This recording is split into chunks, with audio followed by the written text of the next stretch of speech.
Now, we looked at this last week. This is the lotus cup from the tomb of Tutankhamun. This one's made of alabaster, but it would have been a cup very much like this. And it was considered a magical item, immensely important in Egypt. When Benjamin has this cup, they're all dead. That's just their assumption is, now we are all dead. And the Egyptians are coming after us, and they are. And so he grabs them all, he brings them back, and this time he actually brings them to his house, which is unheard of. They are terrified. They're shaking. It's quite the scene. And at their house, after a whole bunch more messing with his brothers, Joseph could no longer control himself before all of his attendants. He's got so many Egyptians in the room. And so he says, have everyone leave my presence. Every Egyptian get out of here. So there was no one with Joseph when he made himself known to his brothers. And he wept so loudly the Egyptians heard him, and Pharaoh's household heard about it. Joseph said to his brothers, I am Joseph. It actually takes him quite a while to convince them. Even when he starts speaking Hebrew, they're not convinced at first. Is my father still alive? His brothers were not able to answer him because they were terrified at his presence.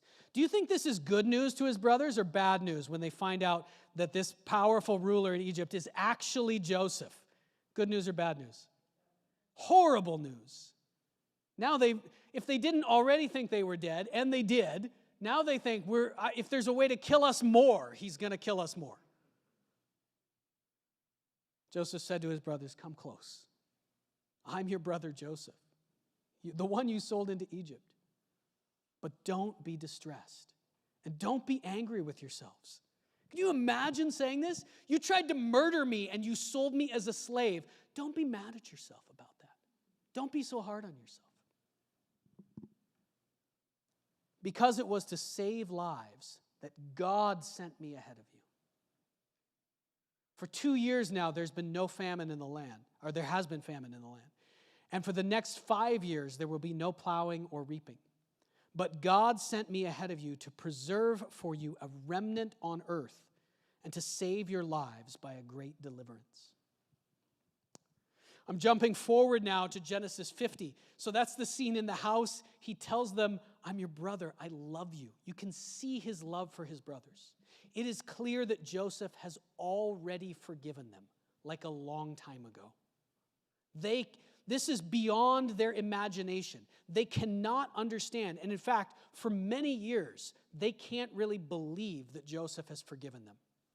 This line in Genesis 50, something like 10, 15 years later, okay, they've all been living in Egypt now.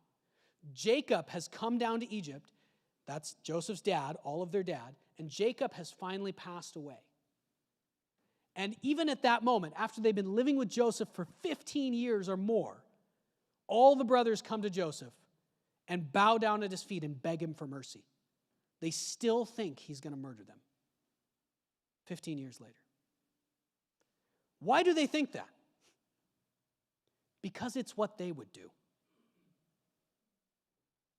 These brothers, the way that they see the world is life is just me versus everybody else. And it's all about how much can I get, and if somebody messes with me, I hit them back. That's the only way they can see life. Joseph lives in a whole different world than they do. This is what Joseph gets, and this verse, I've brought it up to you a couple of times now, this verse is the key. It is the climactic verse of the entire book of Genesis. It says this. Joseph says to his brothers, I'll paraphrase what comes before this. Guys, are you kidding me?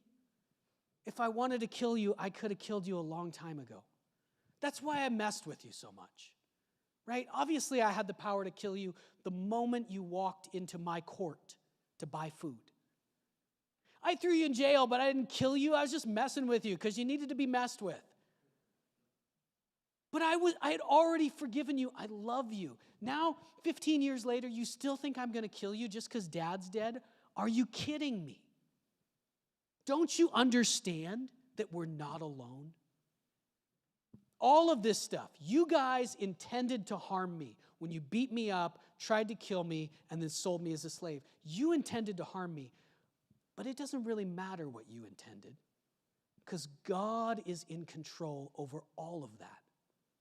God intended it for good. His plan was to save many lives.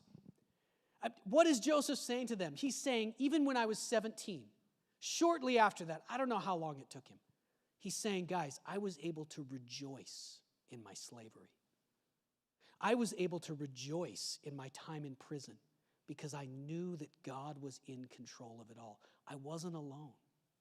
I was walking with him. He was walking with me the whole time. This is the kind of person that God can use to change the world.